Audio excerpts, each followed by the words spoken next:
And we back, and we back, and we back. Hello, ladies and gentlemen. Welcome to Sana IE. Man, I just want to apologize. I know I took a week off. Been out of town, running around and everything, and really getting back in the flow of things. I appreciate everybody that's been tuning in, questioning, like, where's the next episode? We've been waiting. Well, we back with another episode, and this one's going to be very detailed.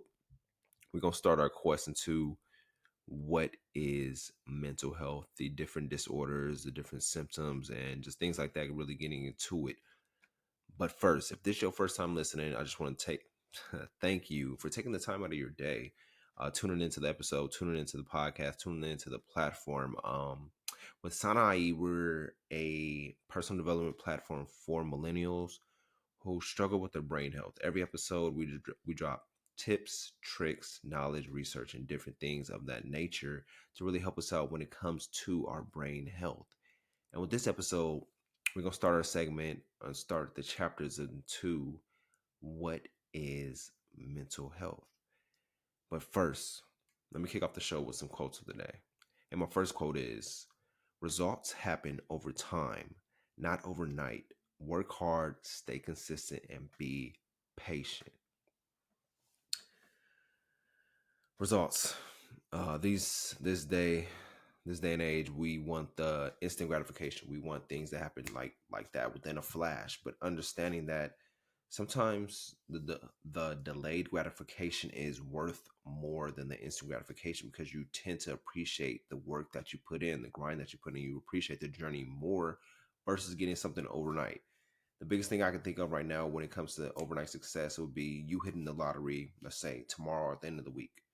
You win in the lottery, you're not going to appreciate that more versus you earning or working towards getting your first $1 million and stuff like that. Because when you win, you hear the statistics, people win the lottery and then that money is gone within the first 3 years. But when you put the work in, you grind, you put the consistent steps in, you work overnight, you work hard, you stay consistent with your journey, with your path to making your first million, you cherish it more versus winning the lottery. So understanding that results won't happen overnight. They happen over time. They happen with consistency. They happen with hard work. They happen with you being patient with the process and understanding that I know where I'm destined. I know what I'm bound to get, but I have to be patient in times where I'm getting tested, in times when I feel like I'm not doing what I need to be doing to get done. And understanding like it's about the journey, not the destination. Taking it one step at a time, building one brick at a time, and just consistently doing that over a long period of time. And eventually your vision comes into fruition. But once again, that quote is: results happen over time, not overnight. Work hard, stay consistent, and be patient.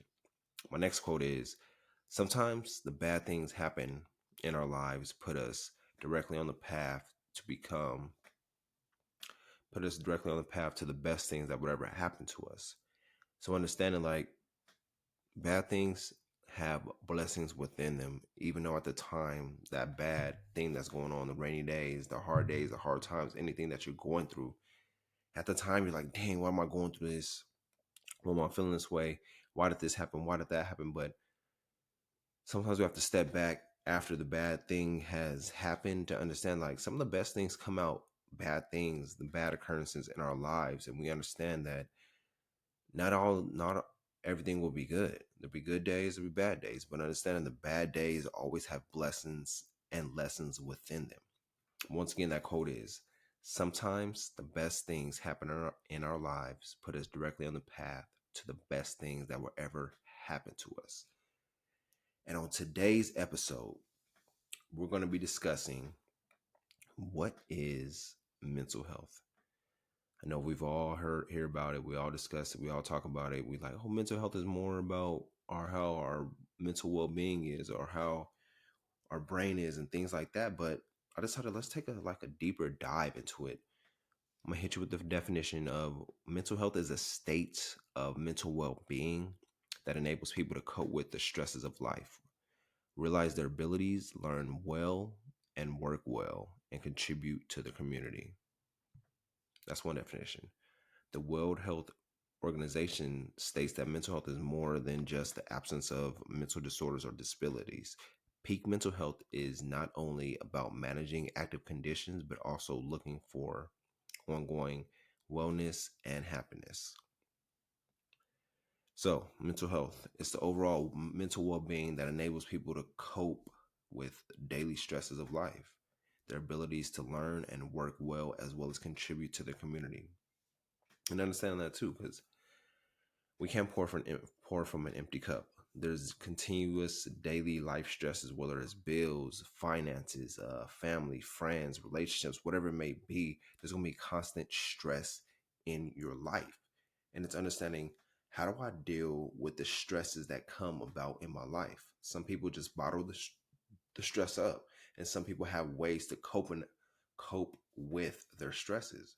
One of the things I do when I feel like stress is arising within me, I like to meditate. I like to meditate and see, why am I about to get stressed? Why is this stressing me? And understanding that meditation really helps clear that blockage of stress that slowly builds up, and understanding what do you do to cope when you get stressed, or when you get mad, or you get angry about something in life. What is your coping mechanism? One of the things, like I said, I do is meditate. Sometimes I go for a walk in nature, just walk 10 to 15 minutes and just be with myself, be with my thoughts, and let that stress decompress, and really just focus on how can I not let stress consume me. We have daily stresses in life that consistently go on. You may get stressed out today. So what are some of the coping mechanisms that you have? One may be deep breathing. You may be like, oh, I gotta take some deep breaths, or drink some water, or maybe talk to a friend, or maybe even journal. Figuring out what are your coping mechanisms when it comes to stress, so you don't let that stress build up within you, as well as realizing their abilities to learn and work well. You can't learn or work well when you're stressed out, as well as contributing to the community. So understanding like mental health is about my mental well-being.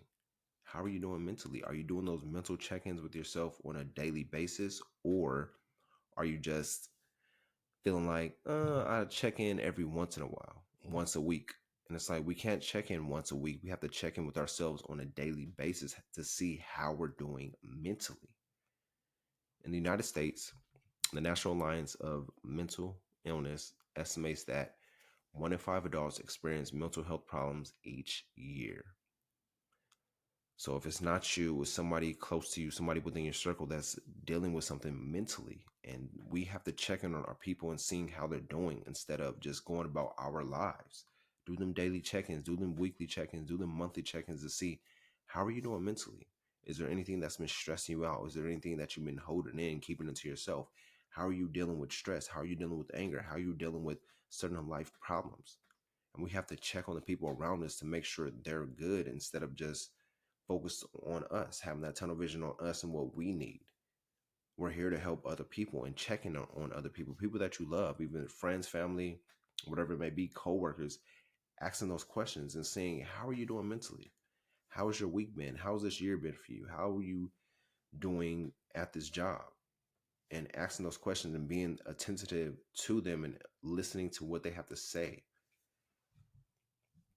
In 2020, an estimated 14.2 million adults in the US, or about 5.6, had a serious psychological condition, according to the National Institute of Mental Health. So that's 14.2 million adults had a psychological condition. I know that number rose simply because we were in a pandemic. So a lot of people didn't have the time, or not necessarily the time, but didn't have the right avenues to help when it came to them stress, or when it came to the conditions, because everybody was inside their home. So a lot of stuff will be kept to themselves, boiled up. We didn't have the solutions at the time. But now, if you're at home, you can go on certain websites like BetterHelp to get get therapy that you need, or even have them in doctor consultations to seeing what's going on with you. But understanding that number, 14.2 million adults had a serious psychological condition, and now the number has lowered. But understanding that people go through something every day. We never know what anybody is going through. They may put on a smile, but internally they may be hurting. So even if you're walking in the streets, see a stranger, whatever it may be, check on people. Check on people and see how they're doing. Because a lot of people like to suffer in silence, and we can't have that as the Sun IE community. We have to check on our people, love our people, and really help who needs help, and know that it's not just about us. Everyone is at some risk of developing a mental disorder, regardless of age, sex, income, or ethnicity. In the US and much of the developed world, mental disorders are one of the leading causes of disability. I'm gonna read that again for y'all. Everyone is at some risk of developing a mental health disorder, regardless of age, sex, income, or ethnicity. In the US and much of the developed world, mental disorders are one of the leading causes of disability. Mental disorders.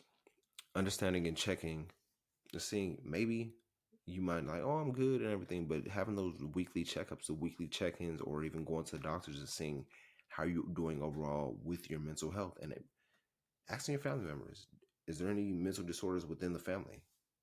And seeing like, okay, if there has been, what can you do to reverse it or prevent it?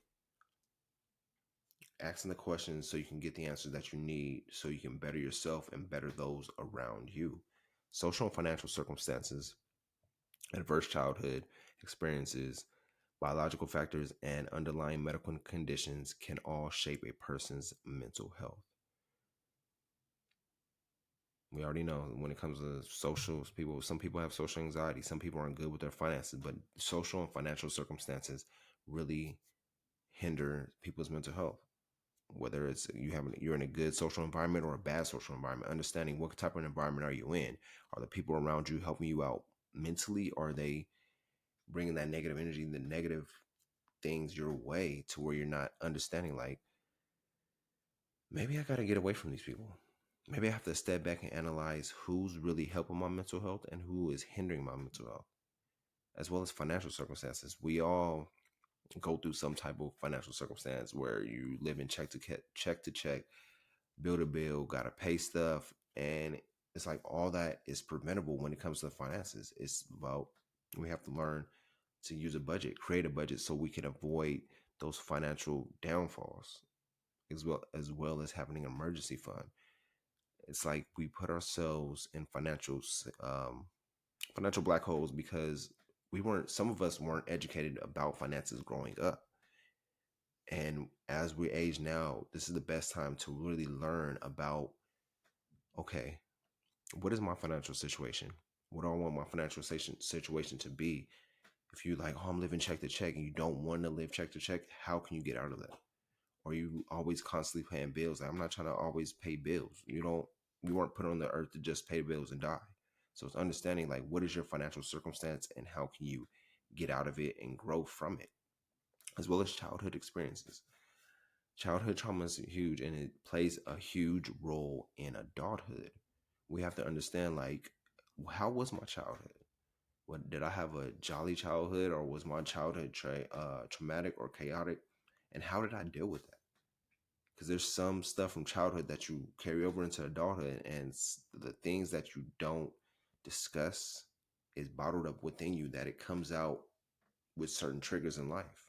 So we have to understand, if you had a traumatic childhood, see how you can either find the help that you need or get the therapy, whatever it may be, to really understand yourself and everything that you've been through childhood, so you can release that and you can be liberated from it, as well as biological factors and underlying medical conditions. All this really shapes a person's mental health. So being aware of that and really doing that inventory on yourself, because we have to be our best selves for others. We can't pour from an empty cup, and we have to know more about ourselves on a daily basis. Every day we're learning more and more about who we are and what we need out of life and what we need from ourselves. Many people with a mental health disorder have more than one condition at a time.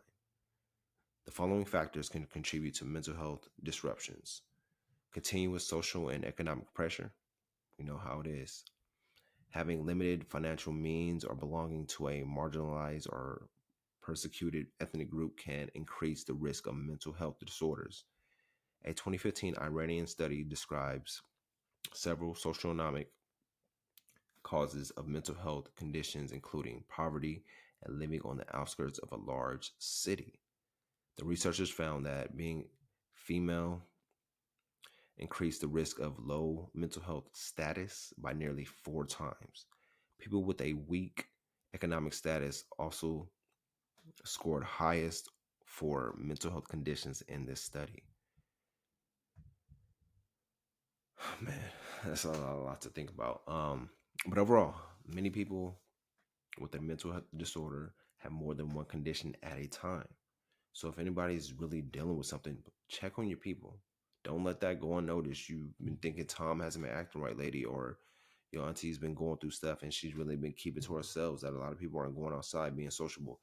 Check on people and see how they're doing. Ask them how they're doing mentally, and let them be open to you versus you them feeling that you might judge them about what they're going through, because a lot of people don't like to be judged. That's why some people suffer in silence, because they think that they should have it all figured out, but we won't have it all figured out because we're constantly learning ourselves on a daily basis, and mental health is a new thing that a lot of us are learning about in this day and age. So make it a safe space for people to open up and vent to you and let them talk to you about what they're going through. Man, appreciate y'all tuning in. I hope this episode really helped you out when it comes to understanding what is mental health. We're going to take a deeper dive into the mental health subject all throughout this month, as well as carrying over to next month. And man, it's a lot that I've researched and came across that I want to share with you guys. And I appreciate y'all tuning in.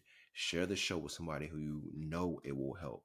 Leave a review. Let me know if this was an informative episode. And subscribe. If you haven't subscribed already, it's your first time listening, hit that subscribe button. We drop new episodes every week discussing mental health. But like I said, we're diving into the mental health season of Sanai, and I appreciate y'all tuning in. With that being said, let me leave y'all with this. Not everyone deserves to know the real you. Let them criticize who they think you are. Enjoy your day. Enjoy your week. We'll be back again with Sana I E.